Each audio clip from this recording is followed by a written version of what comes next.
में दिवाली की खुशियां मनाई जा रही हैं, वहीं गाजा और इजराइल में युद्ध छिड़ा हुआ है। क्या कुछ बड़ी अपडेट्स हैं? गाजा के युद्ध में भले हमास को हराने के दावे किए जाएं, लेकिन जिस तरह से मुस्लिम मुल्क अब हमास का साथ देने के लिए एकजुट हुए हैं, उससे इजराइल में हड़कंप मच गया है। ईरान के साथ साथ सऊदी अरब भी गाजा में बेतहाशा मौतों को देखने के बाद अब युद्ध करने का मन बनाने लगा है। यानी कि सऊदी अरब और ईरान अब एक साथ आकर खड़े हो गए।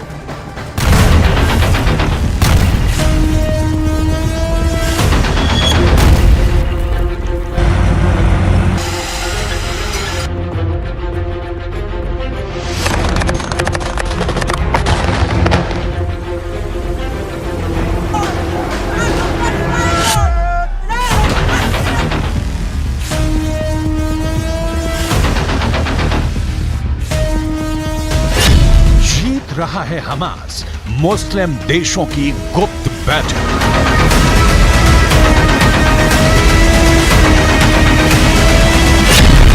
हमास को मरते हुए नहीं देख सकते हैं।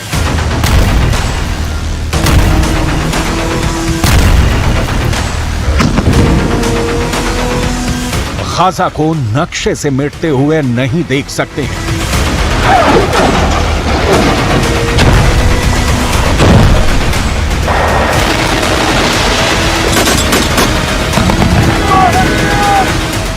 आंखें बंद करके फिलिस्तीनियों का नरसंहार नहीं देख सकते हैं।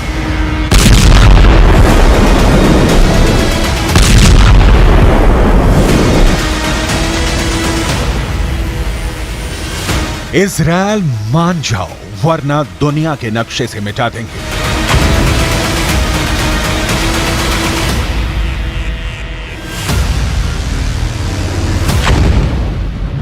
ये धमकी, ये चेतावनी ईरान के साथ साथ अब तमाम मुस्लिम देश इजराइल को देने लगे हैं। जंग के एक महीने बाद 57 मुस्लिम देशों का गुस्सा 7वें आसमान पर पहुंच चुका है। 12,000 से ज्यादा लोग गाजा युद्ध में मारे जा चुके हैं। गाजा पट्टी की 45% या कहें कि लगभग आधी इमारतें पूरी तरह से तबाह और बर्बाद हो चुकी हैं। लेकिन इस दौरान एक भी मुस्लिम देश ने इजराइल पर सीधा हमला नहीं किया। लेकिन अब ऐसा लग रहा है कि ईरान के साथ साथ कई मुस्लिम देश इजराइल से सीधी जंग का मन बना चुके हैं। गाजा युद्ध अब धर्म युद्ध की तरफ बढ़ चुका है। इजराइल की खुफिया एजेंसी मोसाद और अमेरिका की खुफिया एजेंसी CIA को इनपुट मिले हैं कि ईरान के कहने पर सऊदी अरब में इजराइल के खिलाफ जंग करने के लिए गुप्त मीटिंग हो रही है।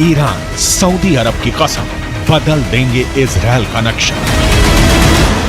ईरान, सऊदी अरब, सीरिया, जॉर्डन, कम से कम ये 5 मुस्लिम देश इजराइल पर मिलकर कभी भी हमला कर सकते हैं।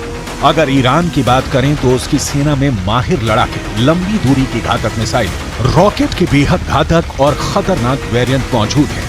यहाँ तक कि ईरान के पास अराश 2, मोहाजिर 10 और शाहिद सीरीज के ऐसे आत्मघाती ड्रोन हैं जो इजरायली सेना पर बहुत भारी पड़ जाएंगे।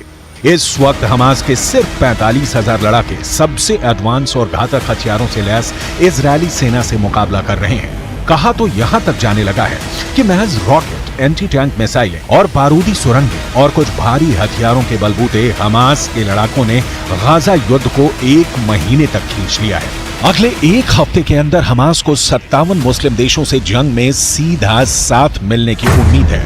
इसीलिए हमास के प्रवक्ता और नेता डंके की चोट पर कह रहे हैं कि हमास को हराना नामुमकिन है। इजराइल पर हमले को तैयार 57 मुस्लिम देश। गाजा में इजरायली हमलों के खिलाफ मुस्लिम देश एकजुट हो रहे हैं। हम आपको बता दें कि सऊदी अरब की राजधानी रियाद में गाजा के मुद्दे पर इस्लामिक सहयोग संगठन यानी OIC में बैठक हो रही है और इस बैठक में ईरान के राष्ट्रपति भी सऊदी अरब में बड़ा प्लान बना रहे हैं। ईरान की मीडिया के अनुसार राष्ट्रपति इब्राहिम रईसी रियाद में गाजा युद्ध को लेकर फाइनल मीटिंग कर रहे हैं। OIC की बैठक में गाजा संकट पर चर्चा हुई है और OIC की इस बैठक को लेकर ईरान कितना गंभीर है इसका अंदाजा इसी बात से लगाया जा सकता है कि ईरान ने अपने विशेषज्ञों की एक टीम रियाद पहले ही भेज दी थी। सऊदी अरब में ईरान के राजदूत अली रेजा इनायती ने OIC की इस बैठक को खास बताया और कहा कि ये बैठक विभिन्न इस्लामिक देशों द्वारा सुझाए गए प्रस्तावों के आधार पर गाजा युद्ध में इजरायल के खिलाफ एक्शन लेगी।